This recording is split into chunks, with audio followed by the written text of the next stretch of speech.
Hello and welcome. My name's Steve Beckles-Abousseguier, the speaker. With your guys, I've got the orange tie on. Yeah, I had to break into my habit. Orange tie on. And guys, welcome to the Orange Room. Those that don't know anything about me, I'm a motivational speaker. I go to schools, colleges and universities in the UK, Europe and in the States. I talk about belief systems. Why? Because beliefs are my passion, and you probably heard me say this already, but beliefs determine what you gain in life. And so I've been delivering a whole series of these for since the lockdown, and the whole idea really is, as you're probably aware, is not just getting through this whole situation, but gaining from it. So a lot of learning going on, and we're going to have a lot of fun as well. So guys, let's get this show on the road. Now, as you know, I always have a prop, and I haven't really got a strap line as such really, but it just says, if you look along the base, it says, being happy and motivated can be as easy as 3, 2, 1. Now, I'm going to talk a lot about this, and it's going to be amazing, because basically I'm going to show you a technique to get you to move and do even if you don't feel like it. It's great stuff. Now, first of all, this week I've been, as you know, I'm a voracious reader, and Les Brown, I've been with Les Brown like for the past 15, 20 years, but only recently he's really come into my my radar. But recently, and actually, to tell you live, about 5 or 10 years ago, I've been reading Mel Robbins, and she is also amazing. Guys, write this down, Mel Robbins. She is amazing on YouTube. I read her book, The 5-Second Rule, about 4 years ago, and it's just remarkable. It is absolutely remarkable. Some of the tips and the ideas that you're going to hear from me is from that book. And I'm often saying to people that nothing's ever new. It's about reading. Readers are leaders and leaders are readers. But I want to give you a bit of information that I gleaned this week. I'm always listening to Les Brown, but he says, and this is amazing, the Massachusetts Institute did a study about 10 years ago. And what they found, if one person says, you can't do it, it takes 17 people to keep saying to you, you can do it, you can do it, you can do it, you can do it, you can do it, you can do it, you can do it. 17 for that one negative to be overridden. I just want you just to get your head around that. Because what that's actually saying is that that one negative has to be overridden by so many positives. And if it isn't, you remain negative. And I just really had me thinking about what's going on in this world. There was a study also done by ABC News where 100 nights of news was studied. They then were asked to separate the positive news from the negative news. All right, 100 nights of news, separate the positive news from the negative news. The amount of positive news they gleaned from 100 nights of news was 390 items. So they got 390 items were found positive after monitoring 100 nights of news. Now you're probably going to guess that the negative is going to be higher, and it is. 6,500 items were found to be negative.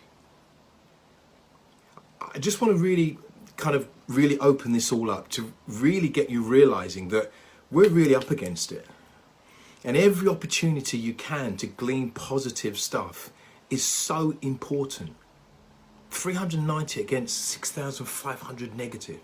So just with that in mind, I want to share a technique with you. I call it the 3-2-1. Now, I first delivered this in Dallas, under Eric Swanson, and that was in 2017.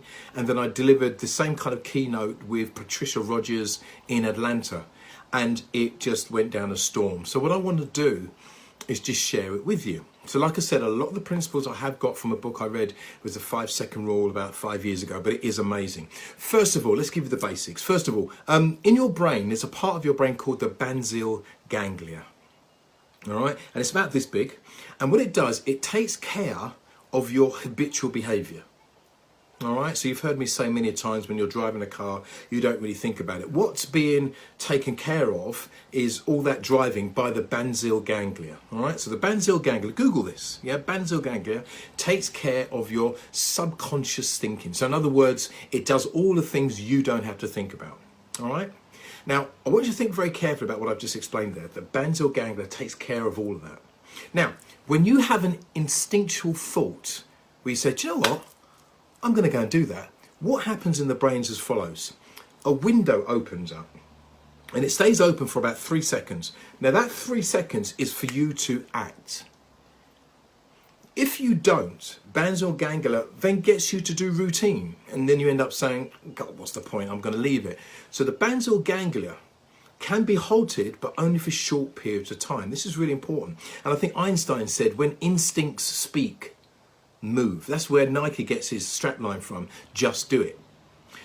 If your basal ganglia detects that you pause or you hesitate, what then kicks in is your fight or flight. Let me prove it to you. When you got dressed this morning and put on your socks and put on your shoes or your dress or whatever, you didn't pause. Why? Because it was part of your habitual behaviour. Whereas if someone said to you, do you know what, I'd like you to do a Facebook Live, what do you reckon? Or should we go jogging? And if it's something you don't normally do, what will happen? You'll pause just for a while. And then your brain picks up that pause and says, what's going on here? And it's called the spotlight effect. Guys, Google this stuff. This is great stuff. It's called the spotlight effect. So it's that point where you pause. And if you pause long enough, what happens? Your basal ganglia will expand it so you don't do it. This is like fascinating stuff because this happens so quickly you're unaware of it. Okay, so just bear in mind, basal ganglia does all the habitual things. You then suggest to do something maybe slightly different. You pause and think about it. The minute that happens, the spotlight effect comes in and it says, whoa, whoa, whoa, I don't know if that's a good idea. And then fight or flight kicks in. I don't know if you guys are familiar with fight or flight, but that's when the brain looks after you by either fighting or running away from it. So what often happens is that you defer to what is safe. The brain always takes the route of least resistance. This is really important. So you have the basal ganglia and you have your spotlight effect. Now, let me now introduce the 3-2-1 technique. When you count down from 3, 2, 1, something happens in the brain. Your prefrontal cortex is here, okay? And when you're counting down from 3, 2, 1, something in your brain says, oh, something's going to happen at 1. Why? Because you're counting down 3, 2, 1. And then there's a pause, okay? Just where that spotlight effect comes in, this is where you must act. How many times have you seen builders maybe preparing to lift a table? What do they normally say? Ready, guys? 3, 2, 1. And on that 1, there's that break of the basal ganglia and they're focusing on lifting the table. I used to be a teacher when I used to go into schools, especially primary schools, and the kids are all talking. You would hear the primary school teacher say, can we all keep quiet, please? 3, 2, 1, shoom. And in 1, they're deadly silent. Why? Because the kids hear the 3, hear the 2, it wakes up the prefrontal cortex, and on 1, they're focused, they're awake, they're ready for action. Do you see what I mean? So how does this work for you? Count down from 3, 2, 1. There's your opportunity. There's where your prefrontal cortex is going. That's when you need to act. Does that make sense? It's about you being able to act on that 1. Guys, how many times do we count down and then we act? Because your brain is getting ready for that countdown. Listen, it's so important you count down 3, 2, 1. And then 1, you move. Now, this could be for anything. Suppose you need to ring somebody that owes you money, okay?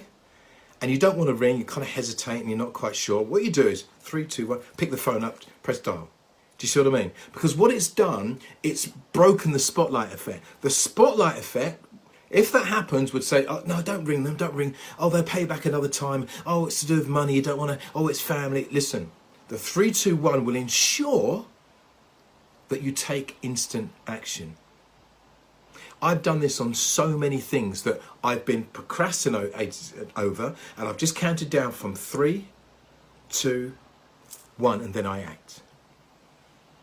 Now, the best test, and this is going to be awesome, is I want you to do this, okay, the 3, 2, 1, and then move or whatever, on your own. But let me explain. When you're sitting somewhere on your own, there's no one around, okay?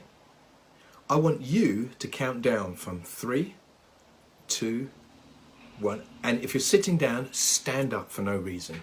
If you're standing up, sit down for no reason. Now, I can just judge the expressions that I'm getting from you all now.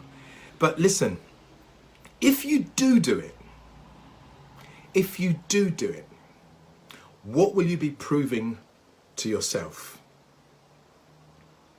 You'll be proving to yourself that you're in control. Yeah? Because what will happen for you to stand up for no reason, you're probably going to say to yourself, what am I standing up for no reason? There's no reason for do that. I'm not going to do that. Why am I going to? Why? Because that's what the habitual part of your brain is saying to you. Why am I standing up for no reason? The basal ganglia is saying, why you stand up? You shouldn't have to do that. However, when you take control and you count down from 3, 2, 1, just take action. Make that phone call. Get down and do the press-ups. Start jogging if you're just about to jog and you're procrastinating or whatever. 3, 2, 1. Guys, it's so powerful, and I actually love the technique. The book is Mel Robbins, The 5-Second Rule. What she does, she goes from 5, 4, 3, 2, 1. Me personally, I think that's too long. Yeah, so I've shortened it, but the principles are very much what I've read from Mel Robbins, which is a great book. So guys, I want you to go out there and try it. Do you remember I took my tie off last week? I did that for a reason. Why? Because I wanted to prove that I was in control. When I finish this, guys, I want you to do this. Do a 3, 2, 1. Stand up for no reason. Message me to tell me you've done it later on. But it'll be proving that you are in control. Guys, thank you so much indeed. Now, I'm not here next week. I'm speaking in Birmingham, so I'm going to be away from the Orange Room next week. I will miss it, but yes, I've got some speaking to do, and I've got some other bits and pieces to do on the Thursday and the Friday in Birmingham, so it's going to be good fun. Big shout out to Dell. We had our chat show last week for the OSSR. Please tune in. Also, they've got their own app now, which is just awesome. You can download their app on Apple. It's just, I mean, Dell and the team, Janet and Sophie, have done an amazing job. So guys, please do that. Guys, we're at Friday. I hope that's useful. I want you to start applying a lot of the stuff I say, because as I always say, the best thing to do is the right thing. The next thing to do is the wrong thing, but the worst thing is to do absolutely nothing about it. Yeah, so give it a try. I reckon it'll be good fun, and it could make a massive difference to your lives. Now, as I always finish, guys, it's not really about you getting through all of this. It's about getting from this. Guys, thank you so much, and guys, take care. Speak to you soon. Cheers.